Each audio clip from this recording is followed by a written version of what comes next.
The Hyundai Tucson got an abysmal 0-star rating in a recent crash safety test by the Latin NCAP. Now, before you sharpen your pitchforks, let it be known that the compact crossover tested by the NCAP for Latin America and the Caribbean region was the older model and not the new 2022 Hyundai Tucson that you see in the gallery below.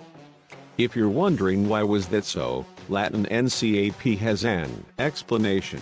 Latin NCAP purchased the unit tested in February 2021 as Hyundai's official representatives in 3 relevant countries confirmed that the new Tucson for Latin America was at least 2 years away. Things developed differently and the new Tucson came into Latin NCAP during 2021. However, there's still a good reason why this test matters, not only in Latin America and for some parts of the world.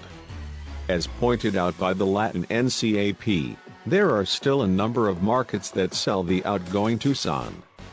You can even buy one brand new in some. The latter's the case in countries like the Philippines, which still sells the old Tucson.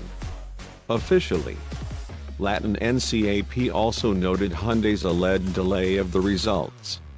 Starting from 2020, all cars are tested for passive pedestrian safety, which meant that the front of the car is crashed repeatedly. That said, there's a need to replace frontal parts with new ones, ergo, a huge number of spare parts are needed. Latin NCAP said that Hyundai took over 7 months to replace the parts, unlike all other vehicles tested for passive pedestrian safety by the agency. Here's a likely explanation, coming from Latin NCAP. There might be 2 potential reasons for this delay. One might be an active action from the car manufacturer to delay the results by delaying parts, and a second reason where simply the spare parts system of Hyundai is inefficient, slow and would keep a consumer waiting months to get an original spare part. Both potential scenarios are not good for consumers. The Tucson that Latin NCAP tested came standard with 2 front airbags only, plus it doesn't come standard with electronic stability control or any other relevant vehicle technology. It scored well in adult protection for frontal and side impacts, as well as in whiplash protection. However, the lack of side airbags limited the car to get better scores.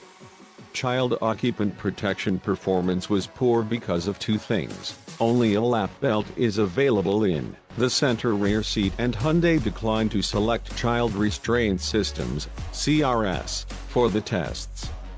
Pedestrian protection was overall average, but scored poor on upper leg protection and low on head protection.